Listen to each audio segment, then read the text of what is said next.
you can see, it's just three of us. You want to know why? Because Jeannie Twinkle Toes Mai is off with Dancing with the Stars, so we had to let her go. But you know, she out there dancing. But but ladies, are we still gonna do some girl chat today? You know it. You know it. You know it. All right. Well, I was reading this article in Glamour magazine, and it was written by this wonderful Black woman. Her name is Marissa Renee Lee. And in it, she was talking about just how hard it was for her to, she has like the right credentials. She's got the job, she's got the education, but it's still hard for her being a Black woman. And she stated that being Black in America is exhausting.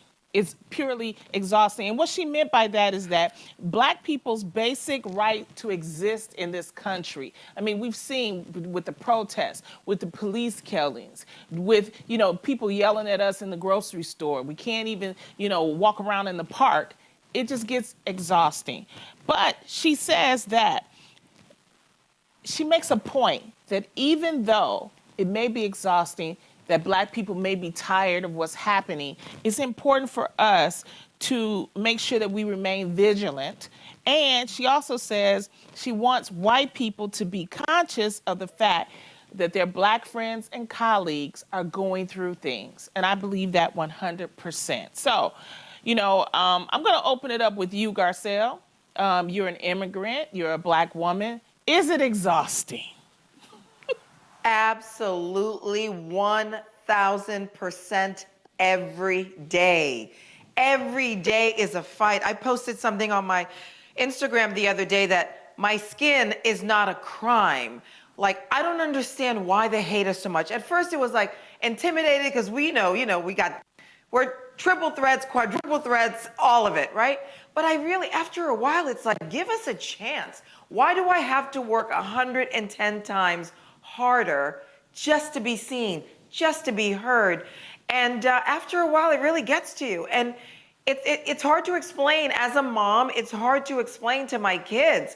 But I feel like we always have to fight harder. We always have to, you know, just try harder and keep saying, look at me, see me, value me, accept me. And, you know, after a while, you just want to be accepted for your credentials, for what you do. Well, you know, and I just want to make this statement because people think that a lot of times we're whining. I just want to give some statistics really quick, right? A Black person is 5 times more likely to be stopped by the police than a white person. A Black woman is 3 times as likely to die in a maternal death than a white woman. And on average, Black women in the United States are paid 38% less than white men and 21% less than white women. So we're not just whining. This is really happening. No, so we're not just whining at all. Look at even with the pandemic, the fact that the COVID hits more minorities and Black people, you know, because, you know, we have other dispositions for other ailments, whether it's high blood pressure, it's heart disease, it's obesity. There's so many things. Even a pandemic that it should be non-discriminating, we still get targeted more than anybody else. Especially access to good care. Munchkin, yes. You're a woman of color. How do you feel? And Latinas are the lowest paid, which is the real, like, that's a whole other conversation. But I truly believe that when I'm having these conversations with even my friends or my family members that are Black, it's like, what do you think? At what point will you not feel that way anymore? Do you know what I mean? Because there has to be a sense of hope. At what point do you think it's going to be that as Black women, as Black men, that you can walk around and, number one, feel safe, number two, you know, so then it all goes back to systemic racism. And for me, especially in an environment in the workplace, I think the most important thing is to recognize that having Black employees is valuable and that you bring value to the workplace and that you are made to feel that you are valuable and that you are worthy of your position, that you know, but again, for me, that comes from the top. So when you're talking about from the top at the workplace, if your boss is making it very clear to everyone at your workplace, not that, oh, I'm the one token Black person here, so I have to work 10 times harder, but no, my boss has set the precedent that I am of value to this workplace. I am of value to this job. I am of value to this corporation. That comes from the top. And in my opinion, in our country, same situation, that comes from the top. That comes from our president making it very clear that these people are to be cared, like they are valuable. Right. Their lives matter. Right. We need them in the Right. workforce. What is it that they bring to the table? You know, and so that to me is just us moving in the right direction. I'm just trying to constantly find hope in the situation, to not just say, well, kids, you know, I'll have half Black children or a quarter Black children. My husband identifies as Black, but you know, and that one day I'll have to have these conversations with them. And I don't want them to feel like hopeless conversations where it's just like, well, this is just how it is and this is how it's going to be. Right. You're going to be made to feel like you have to work 10 times harder in the workplace because you're Black. I agree with what you said, Lonnie. It's not about whining. It's also, we are not asking to be treated more special or differently. We just want equality. Whether it's in payment, whether it's in promotion, whether it's, you know, job opportunities. We're not asking for you to give us a handout. Just give us what we earn and what we deserve. And I think things are happening. You're so correct. We're asking for equality and we're asking for equity. And equity more so, you know, especially as Black people, when we, you know, I think people don't realize that the financial disparities is not just the health disparities, but financially too. No. It's like the way we're charged on charge cards a lot more than other races. It's a lot of things going on, but I do want to say that we are making some progress. Yeah, it's just systemic, okay?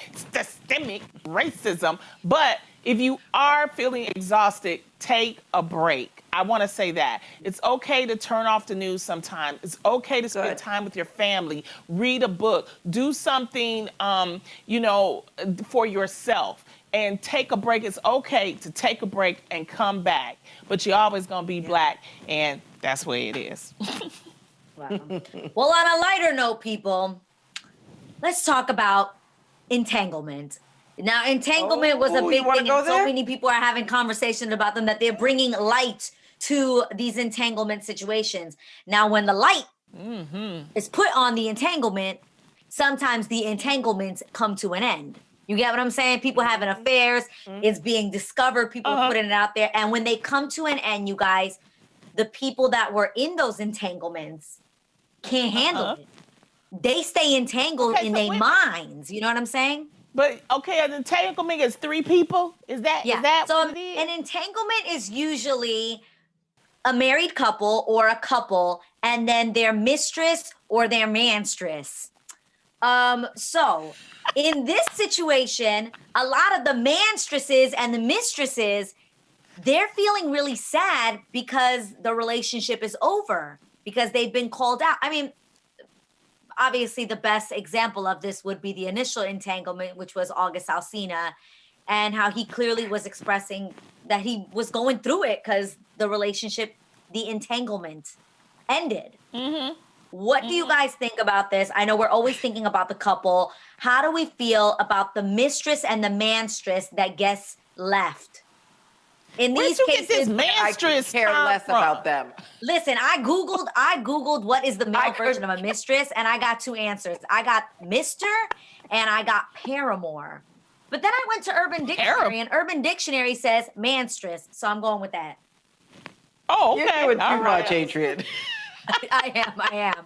But how do you guys, what would you say if you had a friend who was the mistress or a manstress, and now that couple decides they want to stay in their marriage, and they're sad because it didn't work out? That's usually how it works. That's usually how it works. There's very few times where the mistress or the mantress becomes, you know, the person that they stay with. I think whenever you're in an entanglement, I mean, I've never been in an entanglement or called it that. I'm kidding. Say that the third person is always the third wheel. Because like if the 3 of you are going out to dinner, are you holding hands with both of them?